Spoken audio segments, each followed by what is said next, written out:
பழனி தைப்பூச திருவிழாவின் 2ஆம் நாள் மண்டகப்படியாக தேவேந்திர குல வேளாளர் மக்களின் மண்டகப்படிக்கு தமிழக மக்கள் முன்னேற்றக் கழக நிறுவனர் ஜான் பாண்டியன் வருகை புரிந்தார். விழா முடித்த பின் அவர் அளித்த பேட்டியில், தமிழகத்தில் சாதிவாரி கணக்கெடுப்பு எடுக்க வேண்டும் என தாம் உட்பட பல்வேறு கட்சிகள் தொடர்ந்து வலியுறுத்தி வரும் நிலையில் தமிழக அரசு காலம் தாழ்த்தி வருகிறது. திருப்பரங்குன்றத்தில் சமீப காலமாக நடைபெற்று வரும் பிரச்சினைக்கு காரணமான MP, MLA மீது திமுக அரசு எந்த நடவடிக்கையும் எடுக்கவில்லை. அதேபோல தர்கா இருப்பதாக சொல்லும் இடத்தில் பன்றியை வெட்டினால் ஏற்றுக்கொள்வார்களா? அமைதியாக போராட்டம் நடத்திய இந்து சாமியார்கள், சன்னியாசிகள் மீது கைது நடவடிக்கை எடுத்துள்ளது கண்டிக்கத்தக்கது என கூறினார். வாக்குறுதியை நம்பி ஏமாந்து போன விவசாயிகளின் வயிற்றில் அடித்திருக்கிறது திமுக. விவசாயிகளை திமுக அரசு வஞ்சிக்கிறது என தமிழக பாஜக தலைவர் அண்ணாமலை குற்றம் சாட்டியுள்ளார். கடந்த ஆண்டு விவசாயிகள் மத்தியில் பேசிய அமைச்சர் MRK பன்னீர்செல்வம், தமிழக அரசிடம் நிதி இல்லை, சிறு குறு விவசாயிகளின் விவசாய கடனை தள்ளுபடி செய்ய முடியாது என ஆணவமாக பேசினார். பொய்யான வாக்குறுதிகள் கொடுத்து சிறு குறு விவசாயிகளை வஞ்சிப்பதுதான் திமுகவின் நோக்கமா?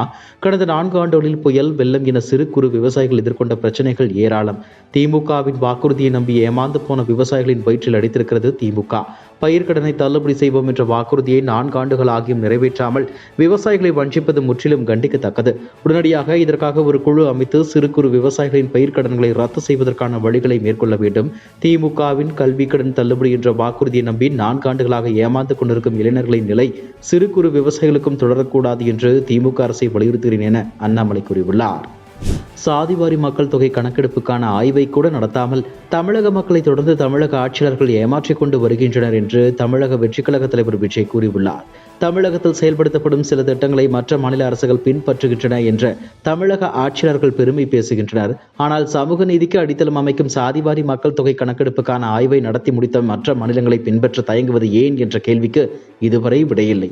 இத்தனைக்கும் பிறகு தமிழகத்தை ஆளும் தற்போதைய ஆட்சியாளர்கள் சாதிவாரி மக்கள் தொகை கணக்கெடுப்புக்கான ஆய்வை கூட நடத்தாமல் தமிழக மக்களை தொடர்ந்து ஏமாற்றிக் கொண்டே வருகிறார்கள். இந்த நேரத்தில் ஒன்றை மட்டும் சுட்டிக்காட்ட விரும்புகிறேன். சாதிவாரி கணக்கெடுப்பு நடத்துவதில் மத்திய மற்றும் தமிழக ஆட்சியாளர்கள் ஒரே நேர்கோட்டில் பயணிக்கிறார்கள் என்பதை மக்கள் நன்கு அறிவர்.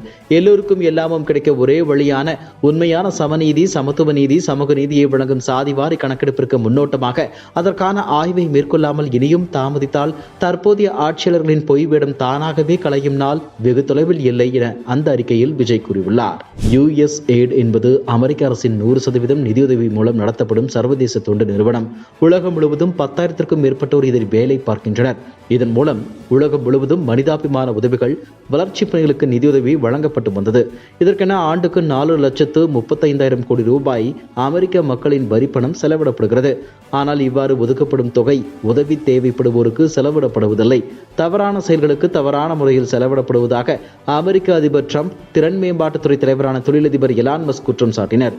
இதன் தொடர்ச்சியாக சில நாட்களுக்கு முன்பு USAID தொண்டு நிறுவனம் மூடப்பட்டது. அதில் வேலை பார்த்த ஊழியர்கள் அனைவரும் மறு உத்தரவு வரும் வரை பணிக்கு வரக்கூடாது என்று அறிவுறுத்தப்பட்டுள்ளனர். முன்னதாக இந்த தொண்டு நிறுவனத்திற்கு வழங்கப்பட்ட நிதி எந்தெந்த வகையில் செலவழிக்கப்பட்டது என்பதை எலான் மஸ்க் தலைமையிலான குழுவினர் ஆராய்ந்தனர். அதில் தெரிய வந்த தகவல்கள் அதிர்ச்சியளிப்பதாக இருந்தன.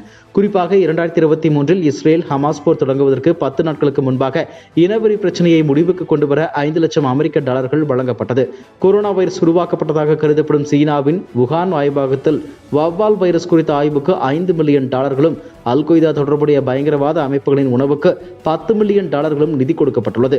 இதுபற்றி கருத்து தெரிவித்த தொழிலதிபர் எலான் மஸ்க், மக்களின் வரிப்பணம் முட்டாள்தனமாக செலவு செய்யப்பட்டுள்ளது என குறிப்பிட்டுள்ளார். தமிழகத்தில் பல்கலை துணை வேந்தர்கள் நியமனத்தில் மாநில அரசின் முடிவுக்கு எதிராக கவர்னர் செயல்படுகிறார். சட்டசபையில் நிறைவேற்றி அனுப்பி வைக்கும் மசோதாக்களுக்கு ஒப்புதல் அளிக்க மறுக்கிறார் என கவர்னருக்கு எதிராக உச்சநீதிமன்றத்தில் மாநில அரசு மனு தாக்கல் செய்திருந்தது. இந்த மனு நீதிபதிகள் பர்திபாலா, மகாதேவன் ஆகியோர் கொண்ட அமர்வில் விசாரணைக்கு வந்தது. விசாரணை நடந்த நிலையில் மதியத்திற்கு ஒத்திவைக்கப்பட்டது. அப்போது நீதிபதிகள் கூறும்போது, 12 மசோதாக்கள் மீது கவர்னர் ஏன் முடிவெடுக்கவில்லை? 2 மசோதாக்களை ஏன் ஜனாதிபதிக்கு அனுப்பினார்? 10 மசோதாக்களை ஏன் நிறுத்தி வைத்தார்? அனைத்து மசோதாக்களை ஜனாதிபதிக்கு அனுப்ப வாய்ப்பிருந்தும் 2ஐ மட்டும் அனுப்பியது ஏன்?